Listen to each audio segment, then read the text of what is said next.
Um, Today, I'd like to talk about the digital policy, blockchain, and the landscape in Japan, and what Japanese government think about this new technology. We listened to the lot of presentation yesterday and this morning, and the distinguished presentators show the vision or technological development of policies.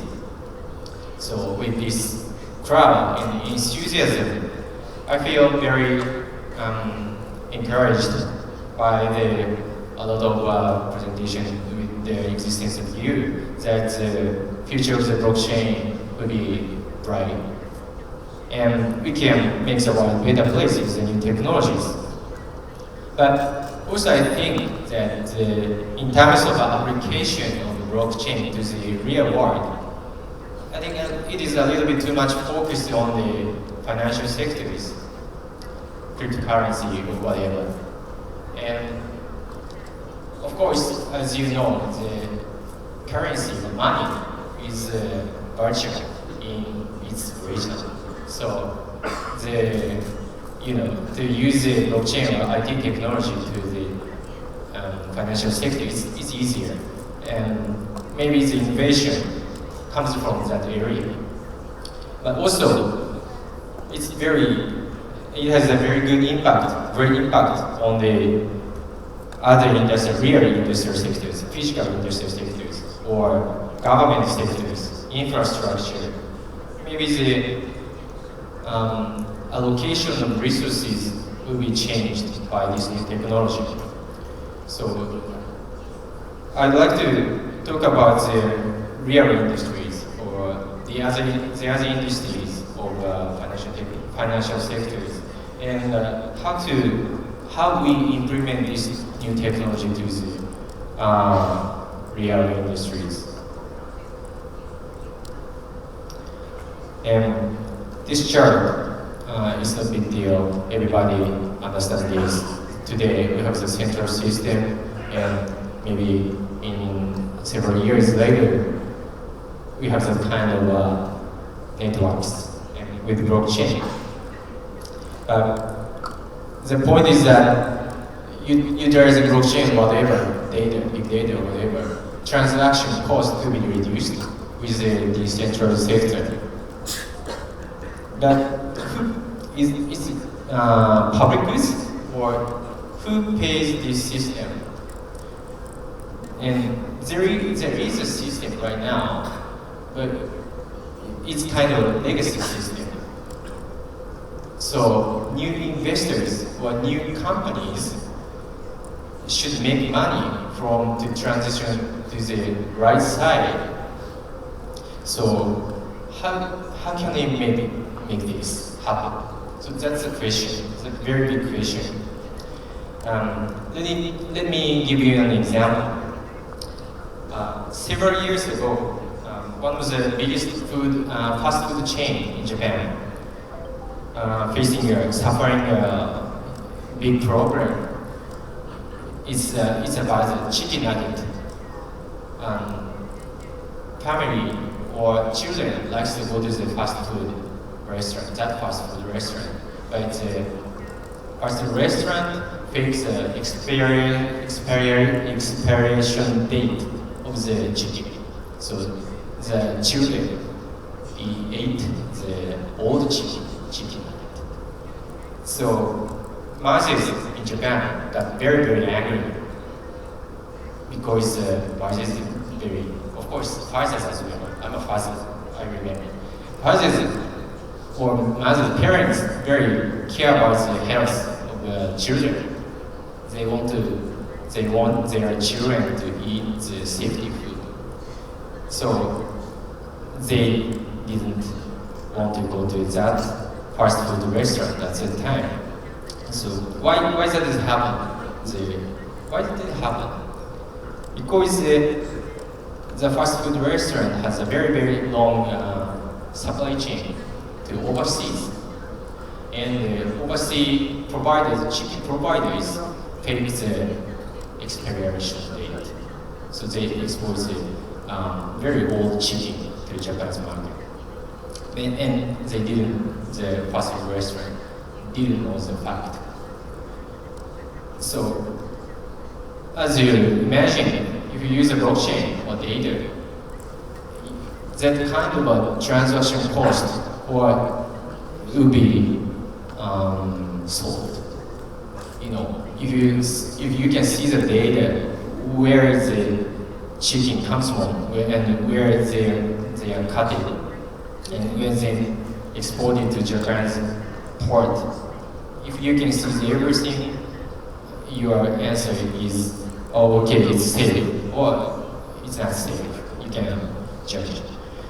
So now, I'd like to mention that we choose goods or services with price, right? Cheaper than better. It's true. But also, we're in the resident of the 21st century, so we are ready to pay for another aspect of the product, such as safety or sustainability or traceability or sometimes inclusiveness, such as other values we are ready to pay. So with blockchain or data, realize that kind of a new type of consumption, it already starts.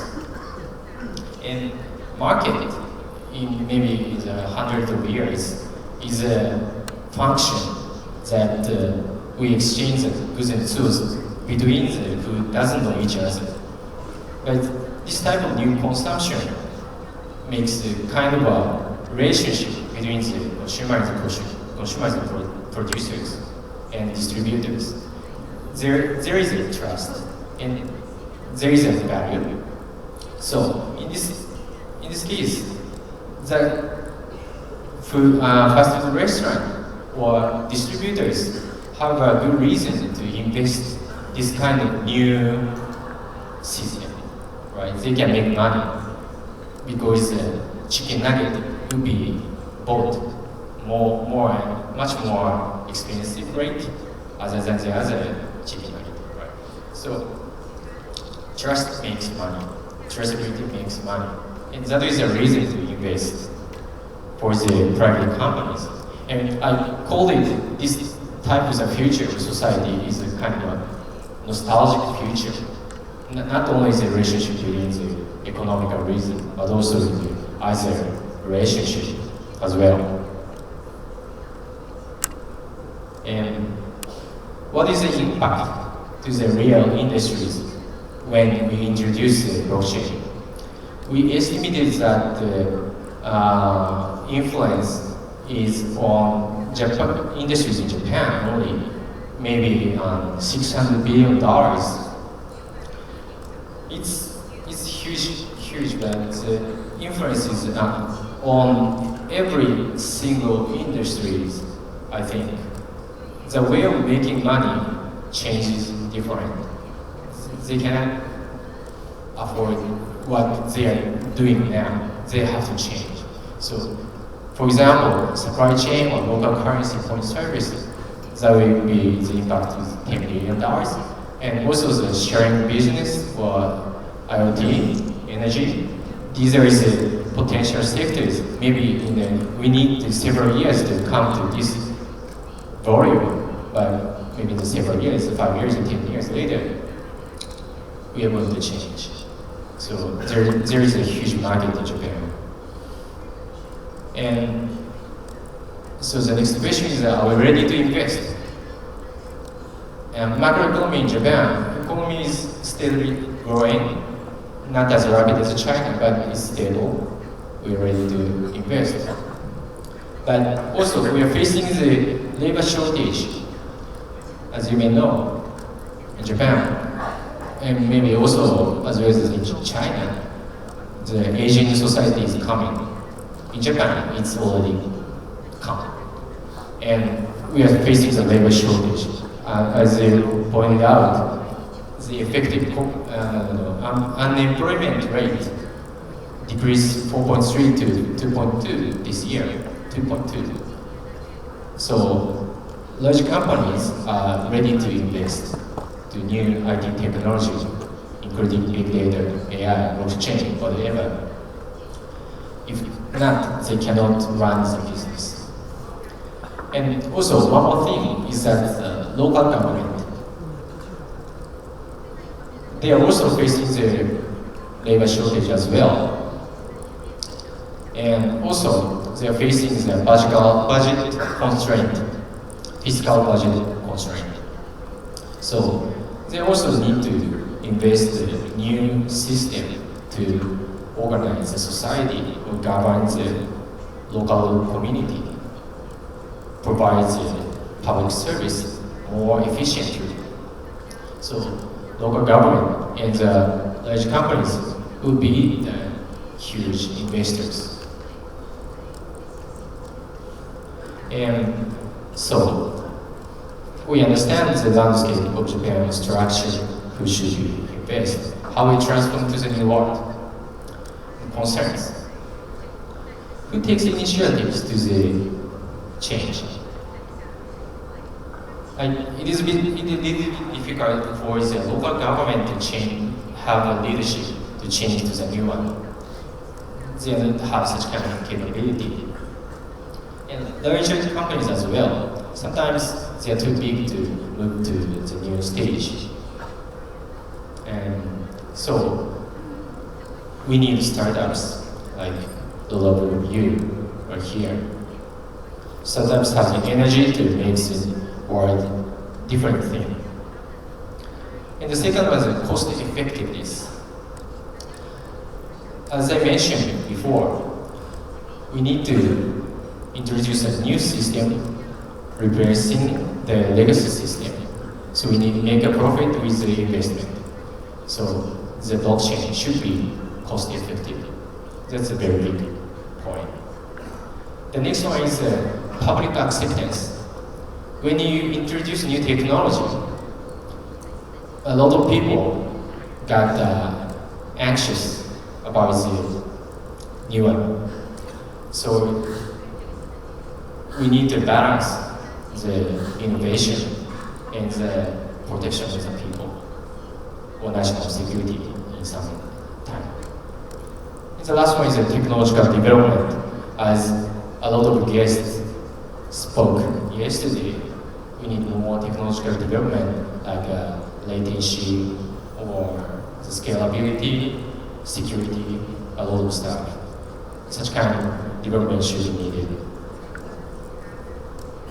And I just introduced our policy about startup. We branded our startup policy like J Startup. It started this year. And what is this about? The J Startup is the initiative aimed to create successful and cutting-edge Japanese startups to go all over the world. And we selected about hundreds of startups to get into the ecosystem of the to connection with the big companies or VCs and other countries' ecosystems like Shanghai, Shenzhen, France, Bangalore, Silicon Valley also. And also, we make a program for the inbound entrepreneurs. The J-Start program is not just Japanese companies go abroad and make money. It's not such kind of thing. We need innovation in Japan. So we want entrepreneurs, ventures come to Japan and make innovation. So we have an acceleration hub in Jetro in Tokyo, and also have an office in Shenzhen. And also we relax the regulation about visa to come into Japan and start business more rapidly, much easier, such kind of thing. And this is a list of the J-Startup companies. Just go with it. Maybe some of them are not started. It's already started up big companies, but this is a list of startups. And the behind the scene, there are starting up companies that should be encouraged by the government as well. And these are the supporters of these kind of startups. So not only Japanese companies, and also the ventures in China or other countries also supported by these big companies. And the other thing is cost, to support cost effectiveness. We have the tax incentive program and subsidy. Tax incentive. So as I mentioned, capital investment for new IT technology or IT system is strongly supported by the government. So it's not only blockchain but also AI or other things. So we offer the total 3% tax cut reduction from the total investment of the total value of the investment to sensors, robotics, server, AI, blockchain, software, whatever. And also we have offered the subsidy program. So when you share, we call the sharing data project. Not only for the blockchain, but also if you want to share the data with different entities, you need some kind of investment. So we supported this type of investment, including AI, blockchain. So the target should be energy, machinery, logistics, such kind of things. And one more thing is regulation. I'd like to mention that maybe some of you think that the government is stupid in some extent. I agree with you to some extent. But there is a reason to impose or introduce new regulation to the society. There is if a little bit time I have, so I introduce the example that in the case of Uber, riding mobility sharing in Japan, the taxi in Japan is very, very good. It's clean, or it's fast. A lot of taxis going around and around. It is very easy to take a cab on road. So when Uber or other riding mobility sharing service want to come to Japan's market, yeah, that's okay. But consumers are very not so frustrated with Japan's taxi market. They are doing a very good thing. So when the regulatory authorities impose a new regulation, they don't oppose the people, don't oppose to the regulation. So that kind of regulation has a reason of the society. The important thing is the communication between the entrepreneurs and the government, or entrepreneurs and society, or all the industries and government. That kind of communication is important. And we set up this regulatory sandbox system this year. When you want to come into Japanese market and the regulation is a problem, you can ask for the cabinet office and get the support from them. And independent committee make a recommendation how to deal with it. So this is a communication tool between the government and the entrepreneurs to make an innovation. And this is a use case of platform clinical trial. When you introduce a new medicine into the market, you need to try the new medicine to the patient in the hospital. Now we are left side and move to the right side. You can share all the data with low cost and no falsification security. And we are evaluated this type of how its efficiency or scalability, reliability, security. This kind of evaluation we share between the regulatory body and pharmaceuticals and hospitals as well. So To conclude the presentation, I would like to mention the three things. Well, first one is, I think it is very, very important to dream. What kind of society do you want to build? This comes first. Maybe the future should be we as a community with trust or helping each other, that kind of thing. And the second thing is the technology. We need to realize that kind of society. We should utilize the new technology like blockchain, AI, whatever. So that kind of innovation is very, very important. And the third thing is, I think is very important also, is the balance or wisdom between the two, old and new, or government and entrepreneurs, or digital divided people and the digital native people, or people in the developing countries and people in the developed countries. They are fragmented, the society is fragmented, but what kind of society we are going to build depends on how can we make a consensus very nicely between these two. So these three elements, dream, technology, and wisdom with all stakeholders, this is the key things to move the things forward to the future. Thank you.